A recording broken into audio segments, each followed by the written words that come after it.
Good morning, everyone. How's everyone doing? All right. So this presentation is kind of like a work in progress, we'll say, kind of venturing into some virtual environments and our use in the biology department. And so my name is Dr. Andy Shumpert. My contact information will be on the last slide. So if you have any questions, feel free to ask them today, or if you think of some later on, feel free to send me an email or at me on Twitter, and we'll kind of go from there. So today, the title of the presentation, Enhancing Student Engagement with Easy-to-Use 360-degree video. And it's going to be a look into the easy implementation of virtual environments in a biology laboratory course. So just a kind of session outline here. First, we're going to kind of introduce you to Biology 102 Lab. So we'll say it's a problem, I wouldn't say problem, we'll say maybe a slight issue, and then a solution. And we're going to look at student engagement via virtual environments, and then we're going to look at actual implementation. How can you actually do this in your course? And we'll kind of have some dialogue there in terms of how you can implement this, what you specifically can do. And then we'll look at the results of some surveys that we took with our Biology 102 lab. So first, to set the stage, the course that I was the sort of coordinator for Biology 102 labs at the time. It's a General Principles 2 laboratory, and it covers a variety of topics. So we're talking things like biodiversity, ecology, evolution, anatomy and physiology, a lot of different topics kind of crammed into one very fast-paced semester. Now, overall, the majority of the students that take the class are biological sciences majors, although we do have students from other majors coming in because it is the Carolina Core SEI component there as well. The majority of our students are freshmen and sophomore, and so kind of setting the stage there for you. Now, it's a very large course as well. So in terms of coordination, we're talking 60 sections of roughly 24 students over any given academic year, and that's over the past couple years. We've seen a lot of growth over the past 5 years in our labs. So there was kind of an issue we noticed. So in particular, some topics, students were having issues engaging with the topic at hand. So the way it's set up with these 60 sections, we have graduate instructional assistants that are actually have boots on the ground sort of teaching the course for us. And so a lot of these concepts were kind of abstract, sort of distant and difficult for the students to visualize appropriately. And so engagement was low. And we're trying to make sure our students were successful in meeting the goals that they were setting up for themselves. And so we were wondering, how can we increase student engagement in our lab? And so this especially held true for kind of, we'll say three big components. First of all, the theory of evolution. Students, and we'll kind of look at a specific module in this in just a little bit. Students have a pretty difficult time kind of teasing through what exactly evolution is and sort of the fun underlying all of that. And then biodiversity. So, you can talk about biodiversity in a textbook, but it's pretty boring, right? Like, plants are cool. The students aren't big fans, okay? So, especially of plants, because overwhelming majority of our students, they're all pre-med. They're all going on to medical school. And so when you bring up plants, they immediately start, hissing. They do not want to learn anything about plants. So how can we change this? How can we sort of spice it up a bit for our students? And so it all started in early 2019. I was reading a few articles that were kind of exploring the use of virtual reality in therapeutic uses for things like PTSD and physical therapy. And I saw an announcement through the CTE. There was this virtual environments boot camp that's being held summer 2019. I was intrigued, applied, and was accepted. And so one of the days they actually devoted specifically to this technology called 360-degree video. And at the time, I had not really played around with it much at all, didn't really know really what was going on there. And so the first day, they kind of immersed us in all of this, and I was just immediately intrigued and like, hey, this is something that we could probably implement pretty easily in Biology 102 labs. And so that's sort of where we started. So I'll ask you guys right now, what do you think of, and feel free to respond in the chat here, what do you think of when you hear the words virtual reality? I know the first thing I thought of when I heard virtual reality was like game, right? I'm thinking like, you know, you're putting on the goggles, kind of stepping into another world. And that's kind of where this all, Star Trek, I like it. Yeah, that's a good one. It's kind of where it all sort of stemmed from, right? Is this gaming technology, and we've seen now that you can put this to use in classroom and pedagogy, which is fantastic. So what exactly is 360-degree video? Well, it's really cool. You can actually, we'll look at some of these cameras in just a bit, but it's this special camera that captures not only images or videos in front of it, like the webcam is for me right now, but it actually captures things that are behind the camera or to the side of it, up above and below, all the way around. So I really like this image here. Kind of shows sort of this kind of a half of a sphere over the where the camera is located here. You can sort of see the kind of round lens here. And so not only are you capturing this video in front of you, but it's all the way around. And so with 360-degree video, you can really immerse yourself in an environment. Okay. Now, some benefits of virtual reality, which virtual environments and virtual reality sometimes are used sort of interchangeably there, but it's safe, it's convenient, and relatively low cost. Now, one of the things with biodiversity around campus here and close to campus, we have Congaree National Park, which is a fantastic resource. But in terms of packing up, 60 lab sections to go on field trips, it was kind of a nightmare because, we have labs running from 8 in the morning, 10 p.m. on Friday night. So we were looking for other ways to do that. And so that's where our virtual reality and environments kind of come into play. So they found that this actually does enhance student engagement and provides active, constructivist learning for students and an arena for visualizing abstract concepts concretely. And so how can we actually implement this in our courses? And so with Biology 102 labs, we decided to start with YouTube. Okay?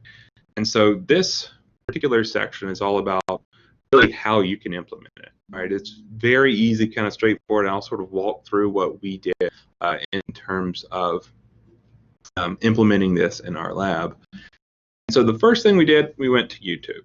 Okay? And YouTube has a lot of really great content available free of charge. And so we went to YouTube, and in our case, we were thinking about the theory of evolution. We're like, well, we want our students to see the Galapagos Islands, kind of a mecca for evolutionary biology. And so we just typed in the topic, and you can do the same. There's a lot of content already out there, but just the topic and then the numbers 360. And so you can see one of the things we're going to see in just a second, actually, top hit here, a variety of videos that we can kind of go through and see if it's of use to us. Now, the other thing, and this is something that, even sort of pre-COVID, always conscious about the budget, right? How expensive is it? Is it really going to be expensive to implement this in our course? Well, the answer is it kind of depends on how much work you're willing to do. For me, this is a true story. I was, looking online to find some of these virtual reality headsets. Okay, so here's a nice one. I, was kept looking around, and I found some through Walmart. Walmart I had them listed as $2 a piece, and I actually went in store to check it out. It was $1 a piece. They had marked them down, so I gobbled up like 100 of these things, slapped some Biology 102 Lab stickers on them, and called it done. Okay, and so it can be very inexpensive, which is fantastic because I mean the content's free through YouTube for us, and we can go ahead and do that. But one thing too we were really concerned about was accessibility, because the way this works, you have to have that headset, and you basically, so there's nothing special about the headset at all. It's just plastic with some lenses, okay, that students will put on their face and view the content. Now, you basically have to have a cell phone, okay, and you can pull up on YouTube the video that you want to view, and it kind of creates the correct sort of orientation of the video for it to then be fit into the goggles there. You kind of have to hit play and then close it up, and you put it on. Okay? Now, when you put the headset on, the images that the video took, being up versus down and to the sides, wherever you turn your head, that's the way the footage is going to go. And so it's a really great way to sort of see what's in that video, right? Now, we were concerned because not all students are going to have cell phones, okay? And so we also had laptops available in the lab that students could use, that they can actually sort of scroll through and kind of drag their mouse around and still engage with that environment, although it wouldn't be as sort of totally enveloping as when you're wearing the goggles there. And so we actually through our entire kind of survey and everything, the first kind of year of this implementation, we haven't had any sort of issues come up in terms of accessibility that we're aware of, which is nice. Another thing too, if you can't find any content on YouTube of your particular field of interest, the CTE also has cameras, 360-degree cameras that you can check out. And so these cameras, they are the Garmin Verb, which is really nice, and that was the image that we saw earlier. And the editing software for this particular camera is completely free. It's pretty user-friendly. So within 30 minutes to an hour playing around with it in the virtual reality or virtual environments boot camp last summer, I mean, we were already editing some footage that we had filmed and kind of creating YouTube videos to publish. So a relatively low learning curve, especially with all the virtual things individuals are getting into in terms of teaching nowadays. And so another thing too that I wanted to highlight is the fact that you want to start small. And that's something that we did as well. We didn't want to just immediately replace anything or cover up any curriculum. We wanted this to supplement our curriculum that's already in place.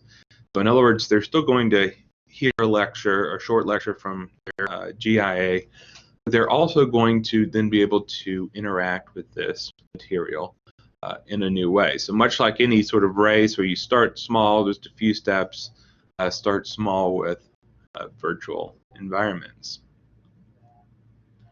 So now let's do a little, I want to showcase kind of a little module, if you will, for the lab itself. And so when we're talking about one of the concepts covered in our lab, it's the theory of evolution. So the theory of evolution, very briefly, without getting too in depth for you guys, without putting you to sleep, the theory of evolution is just this concept that there's a change in allele frequencies in a population over time.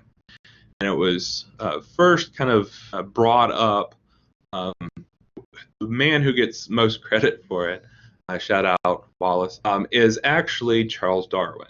So Charles Darwin, if you're reading textbooks about this, you might get a image, fun black and white image of young Charles Darwin, shown here, or maybe an old Charles Darwin. And maybe many of you have seen cartoons with Darwin's face on different caricatures. And Charles Darwin, he sailed kind of around the globe on the HMS Beagle, and that's where he kind of got a lot of his ideas for the theory of evolution was from the Galapagos Islands. Okay, and so he published all of this in a book called The Origin of the Species in 1859. And so if you're lucky, a kind of introductory biology textbook might include some images of Darwin, young, old, maybe the HMS Beagle, the fun ship he was on, or a map of the Galapagos. But when you talk to students, they have no idea what the Galapagos Islands look like. Right? Again, Galapagos, there's not very many people that travel there. You have to get special permits to go to different islands too, kind of restrictive in that. And so we wanted to bring the Galapagos Islands to the students. Okay? And so now I'm going to flip over and show you guys an actual 360-degree video. Okay, and so this is the Galapagos Islands, and I'll play a few minutes of this to kind of get a taste of it. Okay.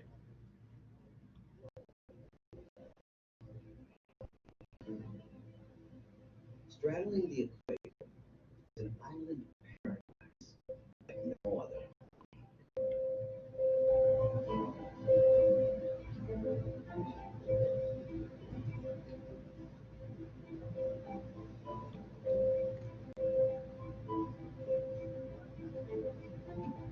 Home to creatures found nowhere else on Earth, these islands sparked Darwin's theory of evolution.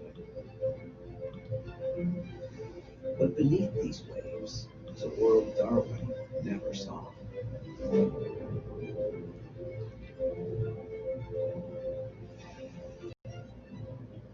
At the crossroads of 5 massive ocean currents, nexus of underwater journeys.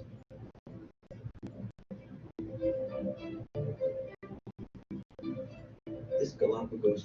And so you can see in the 2D format here, you can kind of click and drag, sort of look around.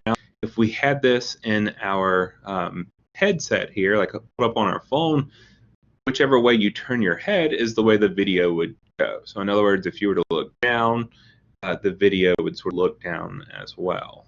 A turtle traveled over 600 miles to lay her eggs on these shores.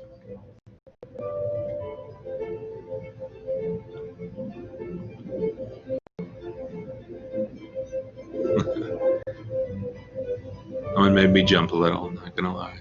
A baby sea lion just weeks Where? old, There it still is. too young to head out with the others.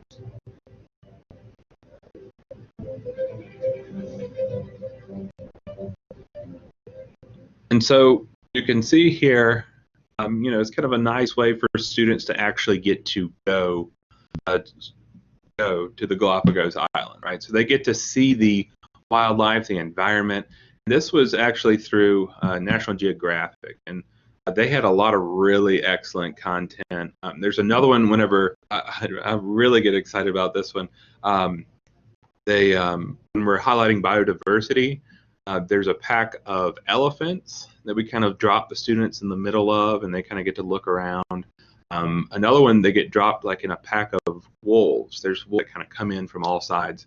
It's really kind of impressive because the wolves kind of make their appearance known all at the same time, and can kind of startling when you're watching it the first time. But then this next video I wanted to show you guys as well. Click over to that. This one, and this one, trigger warning if you are afraid of heights. Maybe in the 2D fashion it won't be so bad, but just FYI. So remember, students hate plants, right? There's a very small percentage that are like, plants, that's my thing, let's do this. And so in general, we're trying to have the students, if they don't love plants, they can actually at least appreciate them when they leave 102 lab. And so this again is from National Geographic, and this is climbing some of the giant sequoias out in California. And so we'll kind of speed up here. To climb in and study giant sequoia trees, which are huge. This is just contagious.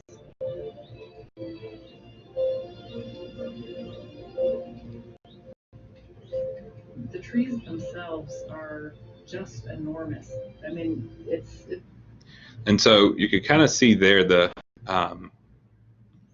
you get a sense of what's actually happening there. You know what the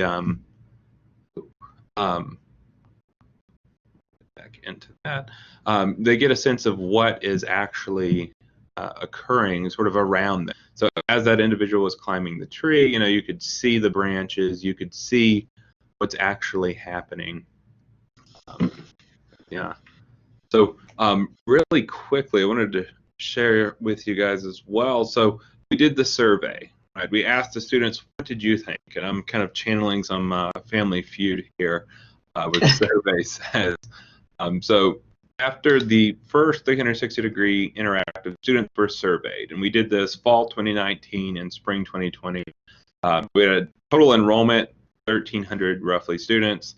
Total response is 679, so just below 50% there. I'll go through this pretty quickly so we can get to some questions and interactive there at the end. But overall, we had statements, and students could respond via the Likert scale. In the first one, I could better visualize some global biodiversity through this activity, and the students were very much in agreement. So in general, with these, if it's blue, they're agreeing with it. If it's red, they are disagreeing.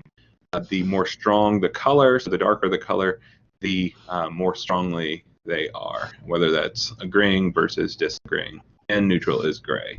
And then this little chart just shows the responses there. So they agreed. They were like, yay, so roughly 80% there. And then this activity helped me engage with the topic. Overall, 81% agreed with that. And then we asked them, would you like to see more? And again, they answered yes, so 74% in agreement. And then we asked, did this technology distract you? And yay, Gen Z, they said no, so 69.6% no there. And then finally, we asked, you know, have you used this in other courses? And they had not. Okay. So with this, there was a question that Marianne had that's really great. How can this feature be used in an online course? And that's kind of what we did. So we, luckily in the spring, we had already kind of covered everything that the 360 module would kind of go through before the shutdown. But over the summer, we did go ahead and implement this in our online versions of Biology 102 Lab. So we gave the link, the $2 headset, and made it optional for students to purchase. And students could then still use these links through YouTube and engage with this topic at the same time, potentially, around the globe.